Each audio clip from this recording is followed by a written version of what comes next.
បាទសូមលំអរកាយគោរពនឹងជម្រាបសួរបាទទៅកាន់ពុកម៉ែបងប្អូនបាទទាំងអស់គ្នា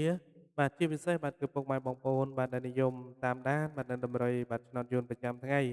បាទឬក៏ពុកម៉ែបងប្អូនយើងបាទក៏និយមហែតែឆ្នោតវៀតណាមផងដែរបាទថ្ងៃនេះក៏វិលត្រឡប់មកជួបជាមួយនឹង admin សាជាថ្មីបាទដែលត្រូវនឹងថ្ងៃទី18បាទខែ8បាទឆ្នាំ2026បាទ admin ក៏បានបាទពំនាំយកបាទនៅលេខដំរីល្អៗបាទពិសេសមកចែកជូនពុកម៉ែបងប្អូនបាទ នៅថ្ងៃនេះផងដែរបាទអញ្ចឹងមុននឹងឈានទៅដល់ការឲ្យលេខតម្រុយថ្ងៃថ្មី Admin ក៏សូមចិត្តពុកម៉ែបងប្អូនយើងបាទដែលមិនទាន់បានជួយចុចជាវហ្នឹងណាបាទអញ្ចឹងក៏សូមពុកម៉ែបងប្អូនយើងជួយចុចជាវម្នាក់មួយបាទព្រមទាំងដាក់សញ្ញាកណ្ដឹងឲ្យ Admin ផងណាបាទជួយចុច like បាទឲ្យមេដៃបាទម្នាក់មួយបាទដើម្បីជាកម្លាំងចិត្តមកដល់ Admin ផងដែរបាទតោះមុននឹងយើងបាទទៅដល់តម្រុយថ្ងៃថ្មីយើងក៏ធ្វើការផ្ទៀងផ្ទាត់នៅលេខតម្រុយថ្ងៃចាស់សិនបាទអញ្ចឹងadmin ក៏ធ្វើការផ្ទៀងផ្ទាត់លទ្ធផលបាទថ្ងៃទី17បាទជូនពុកម៉ែបងប្អូនបន្តិចសិនណាបាទសម្រាប់ថ្ងៃទី17បាទវេលាម៉ោង4បាទអញ្ចឹងម៉ោង4យើងចង់ដឹងថាលទ្ធផលរបស់យើងចេញអីខ្លះបាទតោះទៅមើលទាំងអស់គ្នា បាទសម្រាប់លទ្ធផលបាទថ្ងៃទីបាទ17បាទវេលាម៉ោង4បាទប៉ុស្តិ៍ A ចេញ54បាទលេខកុងតូចបាទលេខកុងធំចេញ109បាទសម្រាប់ប៉ុស្តិ៍ B គឺចេញបាទ06បាទនិង890បាទសម្រាប់ប៉ុស្តិ៍ C បាទចេញ9បាទនិង068បាទសម្រាប់ប៉ុស្តិ៍ D បាទលេខតូចបាទ00បាទនិងលេខធំបាទគឺ600បាទ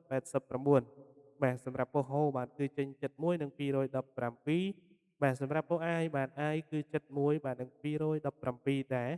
បាទសម្រាប់ប៉ុស្តិ៍ N គឺចេញ53និង900បាទ8បាទពុកម៉ែបងប្អូនយើងបាទដោយសារថ្ងៃទី17 admin អត់បានឲ្យតម្រុយទេបាទ admin មានទុក្ខធុរៈអញ្ចឹង admin ក៏ធ្វើការផ្ទៀងផ្ទាត់នឹងលទ្ធផលជូនណាបាទសម្រាប់វេលាម៉ោង5បាទអញ្ចឹងម៉ោង5 ម៉ោង5គឺអេដមីនធ្វើការផ្ទៀងផ្ទាត់ជាមួយនឹងឆ្នោតយួនមីងងុកបាទសម្រាប់ប៉ុស្តិ៍ A បាទលេខបាទ2ខ្ទង់គឺយើងចេញ62បាទហើយ3ខ្ទង់គឺយើងចេញបាទ900បាទ98បាទសម្រាប់ប៉ុស្តិ៍ B បាទ A9 បាទ900បាទ78បាទសម្រាប់ប៉ុស្តិ៍ C បាទគឺ78និង599បាទសម្រាប់ប៉ុស្តិ៍ D គឺ58 900បាទ97បាទសម្រាប់ប៉ុស្តិ៍ H បាទប៉ុស្តិ៍ H គឺនឹងប៉ុស្តិ៍ I បាទ42បាទគឺ221បាទសម្រាប់ប៉ុស្តិ៍ N បាទគឺ97និង0បាទ56បាទអញ្ចឹង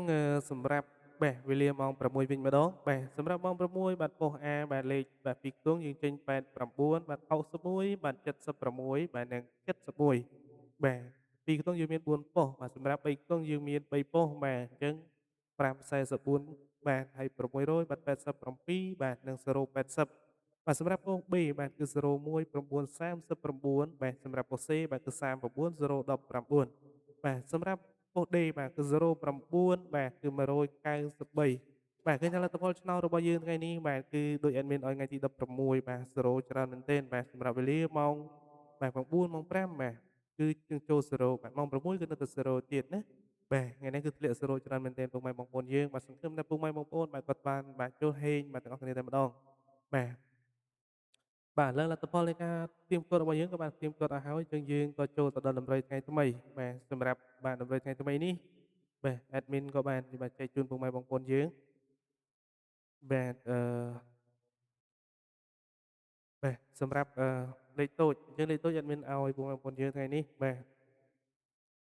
20បាទ25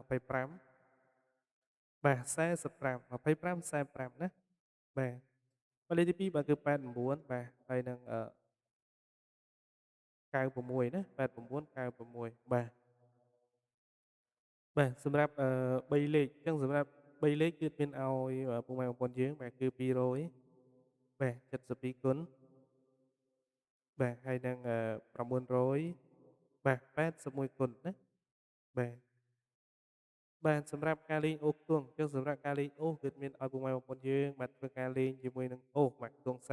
40បាទហើយខ្ទង់ទី2គឺយើងអូសជាមួយនឹងខ្ទង់បាទ90ណាបាទ40 90អញ្ចឹងadmin ក៏សូមហៅបញ្ជាក់ទៅកាន់ពុកម៉ែបងប្អូនយើងបាទនៅតម្រុយថ្ងៃទីបាទ18សម្រាប់លេខតូច admin ឲ្យ25បាទ45បាទហើយ 8996ណាបែប3លេខគឺ admin ឲ្យ272គុណបែប981គុណបាទសម្រាប់លេខអូសគឺ admin ឲ្យអូសបាទជាមួយនឹងទង់បាទ40បាទហើយនឹងទង់90បាទបាទអញ្ចឹង admin ក៏មានតែប៉ុណ្ណេះដែរបើសិនជាពុកម៉ែបងប្អូនយើងបាទស្រឡាញ់នៅលេខតម្រុយណាមួយក៏អាចជ្រើសរើសបាទយកទៅធ្វើការផ្សងសំណាងផងដែរបាទ admin ក៏សូមបញ្ជាក់ទៅកាន់ពុកម៉ែបងប្អូនយើងថាតម្រុយបាទតម្រុយគឺមានចូលមានខុសមានត្រូវមានហេងណាបាទអញ្ចឹងក៏ពុកម៉ែបងប្អូនយើងធ្វើការលេងបាទក៏សូមបាទធ្វើការសម្រេចចិត្តឲ្យបានខ្ពស់បាទមុននឹងជ្រើសរើសបាទយកទៅលេងណាបាទបាទអញ្ចឹងadmin ក៏មានតែប៉ុណ្ណេះបាទនៅក្នុងថ្ងៃនេះ admin ក៏សូមជូនពរពុកម៉ែបងប្អូនទាំងអស់គ្នាបាទសូមឲ្យសុខសប្បាយទាំងអស់គ្នាបាទចូលហេងតែម្ដងបាទពុកម៉ែបងប្អូនសងសំណាងបាទឲ្យចូលបាទទាំងលេខតូចចូលទាំងលេខធំណាបាទ ចឹង admin ក៏សូមជម្រាបលាបាទនឹងជួបគ្នានៅថ្ងៃស្អែកបាទបន្តទៀតបាទអរគុណច្រើនបាយបាយ